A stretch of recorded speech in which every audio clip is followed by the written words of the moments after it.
Olá pessoal, vou dar início aqui à nossa nova aula, tá? Eu vou trabalhar agora com um dos métodos mais clássicos aí, mais consagrados para séries temporais, que ele considera a tendência, tá? Ele é um método de alisamento exponencial corrigido pela tendência, alguns chamam de primeira ordem. Vocês vão verificar que eu vou para estabelecer o nível zero e a tendência zero. Eu vou adotando alguns procedimentos. Nesse caso específico, a gente adota para estimar a tendência zero e o nível zero dentro da nossa planilha a regressão linear.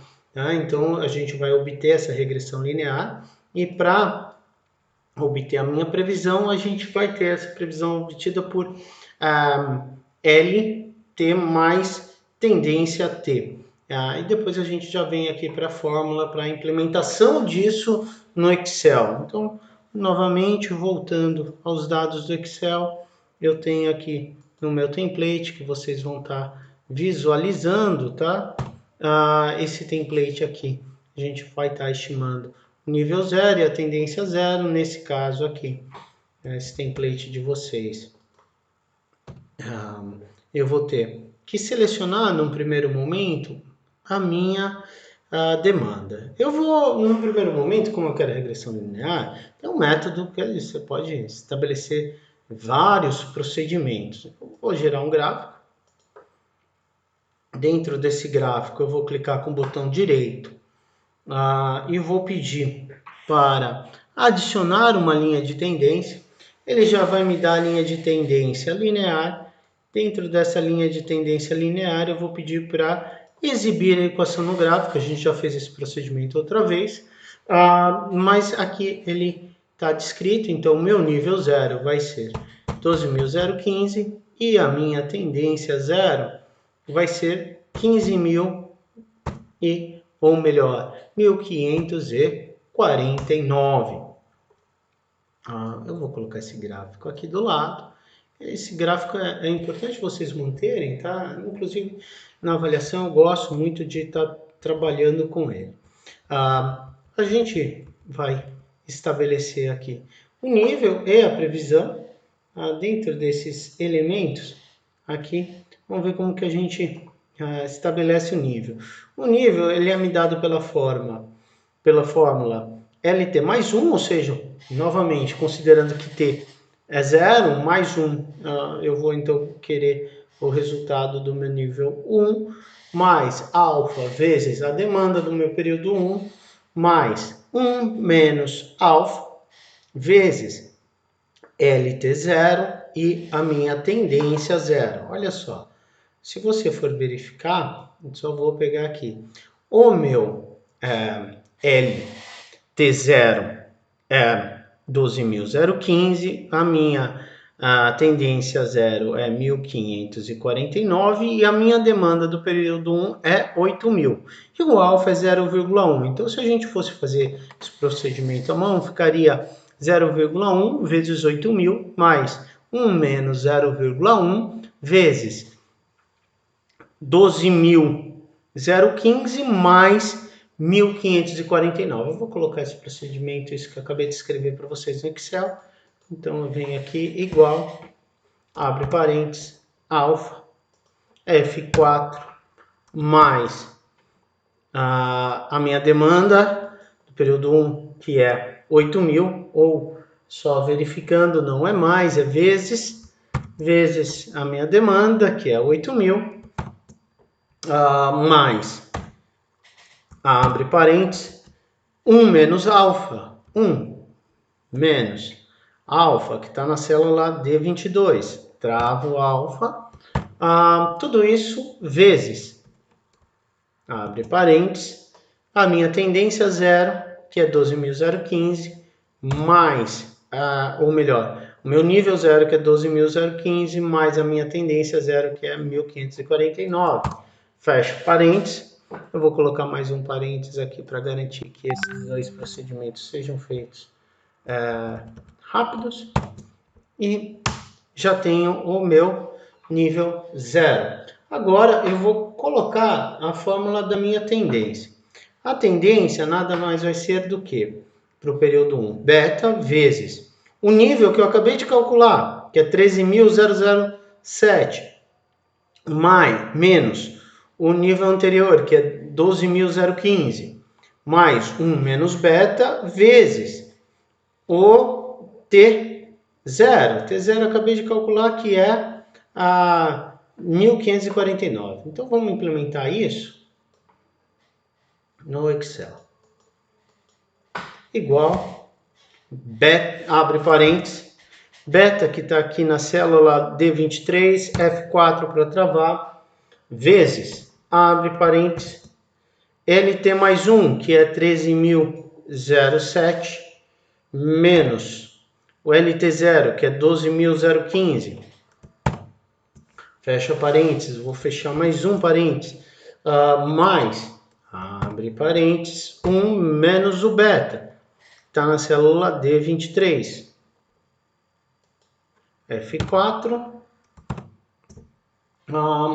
vezes a tendência do período anterior, que é 1549. Vou colocar mais um parênteses aqui, para a gente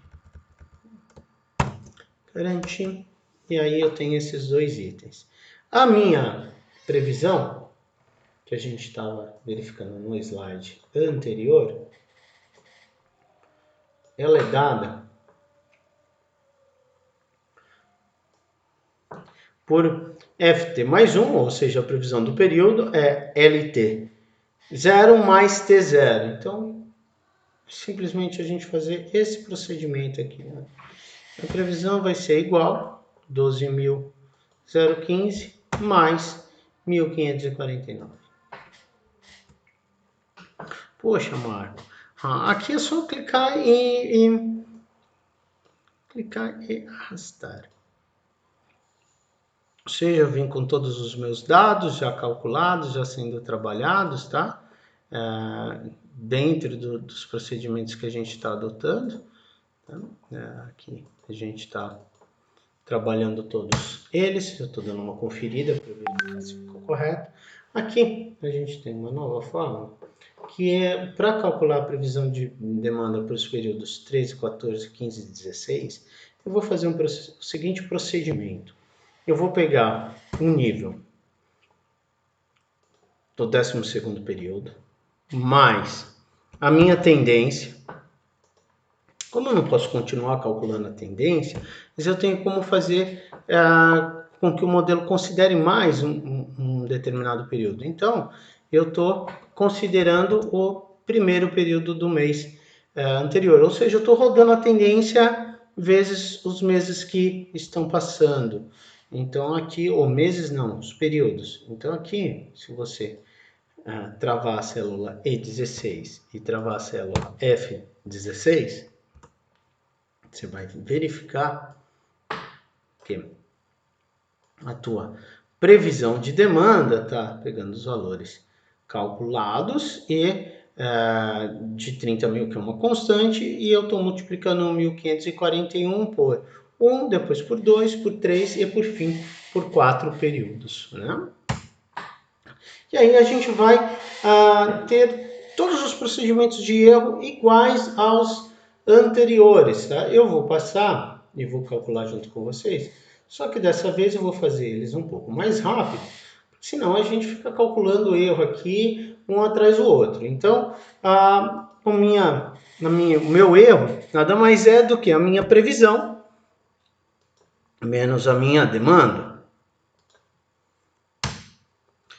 O erro absoluto nada mais é do que igual a ABS do erro. O erro quadrático nada mais é do que soma igual, né? Igual soma quadrado do que? Do meu erro. Então, a hora que eu venho aqui, soma quadrado do erro em relação ao meu erro, porque eu vou estar trabalhando com ele em vários períodos, e aí eu vou dividir isso por N. pelo número de períodos. Uma vez feito isso, está aqui. O meu desvio médio absoluto nada mais é do que igual a... Posso trabalhar com soma ou com média, enfim. Eu vou trabalhar aqui com média. A média do meu erro absoluto, que é 5.544. Fechei parênteses, F4. No percentual de erro. O percentual de erro nada mais é do que igual ao erro absoluto dividido pela demanda vezes 100. O EPAM, que é a média do percentual de erro, é igual à média. Aí eu vou trabalhar com percentual de erro, 2 pontos, em relação ao meu percentual de erro. E um SAT, que é o número que vai me dar um balizamento, que tem que ser próximo a 1, nada mais é do que igual à soma do erro em relação ao erro. Aí eu fecho parênteses, F4, para travar a célula. Tudo isso vai ser dividido pelo DEMAT, que é 5.064.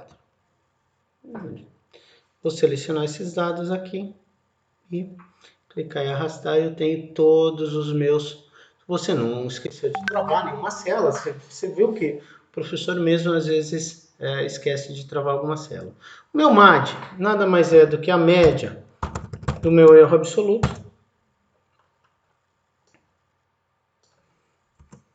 E aqui eu vou pintar ele de amarelo ou laranja.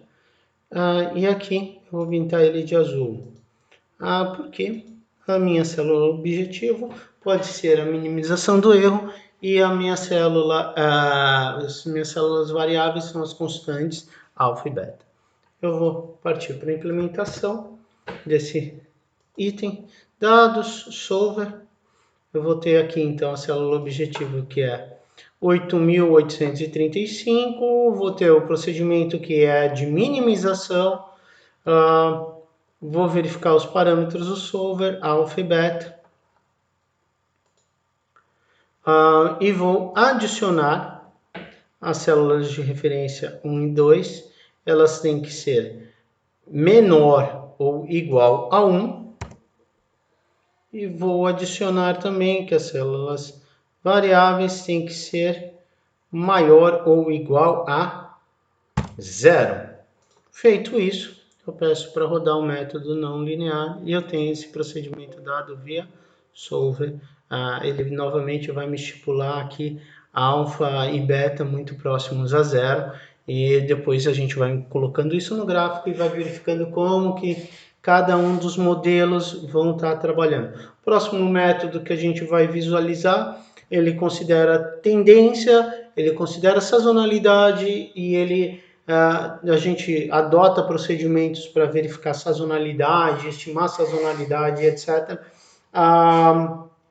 Como sendo procedimentos aí de dessazonalização da minha demanda. Então, a gente tem aqui mais um exercício concluído. Vocês perceberam que eu consigo fazer o exercício mais rápido. Se eu quisesse ter trabalhado e mantido os cálculos de erro já prontos, eu também poderia ter tido. Então, enfim, não são procedimentos demorados. A gente consegue fazer isso bem rápido. Eu fiz um pouco mais demorado, o primeiro, o segundo e o terceiro, para vocês irem pegando, irem se familiarizando, mas vocês percebem que dá para fazer uma quantidade de exercício desses bem grande num pequeno período de tempo. Então, esse é um dos elementos que a gente está trabalhando e a gente já viu praticamente 3 ou 4 métodos aí de previsão de demanda. Pessoal, muito obrigado e até a próxima.